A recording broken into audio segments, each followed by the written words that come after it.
una mirada auténtica. En una carta anterior hablábamos de los amalecitas, un pueblo que intentó dominar a los israelitas por la fuerza de choque. Es un ejemplo de colonización clásica, donde un grupo intenta acabar con otra cultura a través de la guerra. Pero también mencionábamos que los hebreos habían sufrido otros intentos de conquista de índole cultural. Habían sido seducidos por las costumbres de sus vecinos, postrándose ante falsos dioses. En Jueces 2, del 6 al 23, encontramos a Israel establecido en la tierra prometida, mucho después de cruzar el desierto. Moisés había muerto sin llegar a entrar en el país que Dios les iba a dar, y Josué los había guiado en la entrada a Canaán. Pero después de su muerte y las de sus contemporáneos, el pueblo volvió a caer ante falsos dioses. Las nuevas generaciones habían olvidado todo lo que Dios había hecho por sus padres, siendo indiferentes a la alianza y rechazando al único y verdadero Dios. Muchas veces nosotros también podemos tener la experiencia de ser conquistados, seducidos, arrancados de nuestras raíces. Puede que hayamos sido criados en una familia católica o que hayamos conocido a Dios siendo más grandes. Incluso puede que nos hayamos comprometido a seguir fielmente a Dios, como en las dos cartas anteriores, donde sellamos una alianza con Él. Puede que alguno de nosotros vaya todos los domingos a misa, que seamos catequistas o participemos de algún grupo semanal. Pero Dios nos invita a no vivir una fe de fin de semana, sino a que toda nuestra vida sea con Él y para Él. Nos hace esta invitación porque es nuestro Padre amoroso, quien nos creó, quien nos liberó de nuestros Egiptos. Y hoy lo sabemos. Y en la misa lo practicamos. Pero llega el lunes, el martes, el miércoles, y ese sabor a Dios, ese gusto por sus cosas, a veces parece diluirse.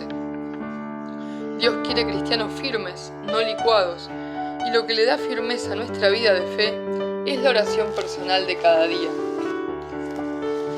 Si oramos todos los días, nuestra alma se robustece, sumado al grupo de los sábados y la Eucaristía del domingo.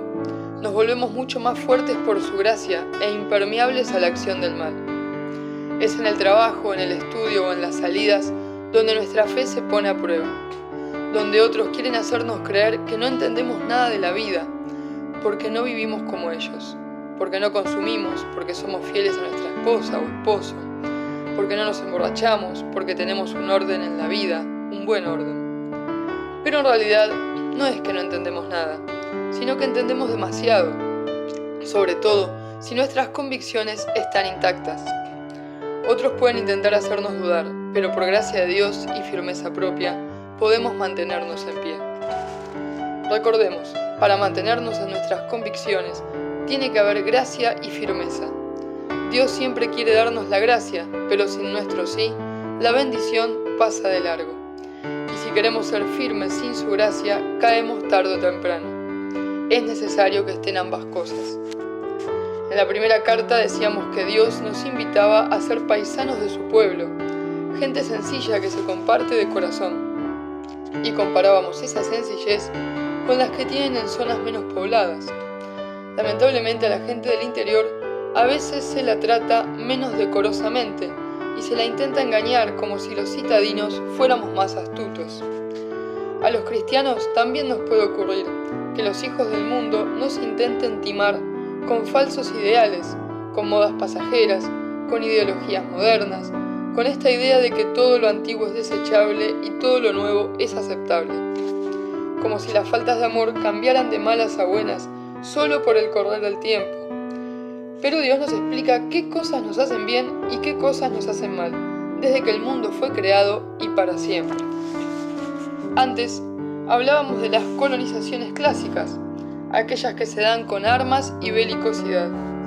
Hoy podemos hablar también de colonizaciones ideológicas, que se nos van metiendo en la mente y en el corazón. Tienen los mismos efectos devastadores, pero no nos damos cuenta. ¿Cuántas veces el corazón y la mente del hombre parecen una plastilina? ¿Cuántas veces nos dejamos modelar por cualquier soncera nueva que aparece? Nos convencen muy fácilmente de cosas que Dios sabe que nos hacen mal. Así como tras la muerte de Josué, las nuevas generaciones se hicieron de cuenta que no sabían nada sobre su historia de salvación, Así pasa también en nuestra sociedad. Venimos de una cultura empapada por valores cristianos. Aún aquellos que no creen tienen raíces cristianas. Está en nuestra esencia el no matarás, no robarás, no cometerás adulterio. Pero a medida que las nuevas generaciones van rechazando a Dios, también nos vamos quedando sin valores primarios. Porque la pregunta que se hacen muchos es, ¿por qué lo malo hace mal y lo bueno hace bien?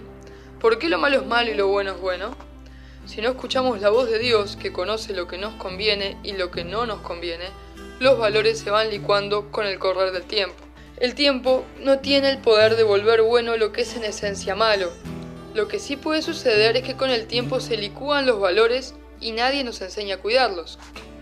Y llegamos a un punto de la historia donde el mundo perdió muchos de los valores universales y cristianos para entregarse a nuevas formas de falsos dioses, bajo el lema "no me juzgues".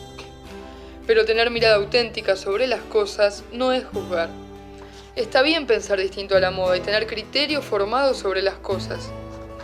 La mirada auténtica es uno de los primeros valores que quieren que desechemos para pasar a una mirada relativa donde todo da igual. El mundo falta al amor y dice "no me juzgues".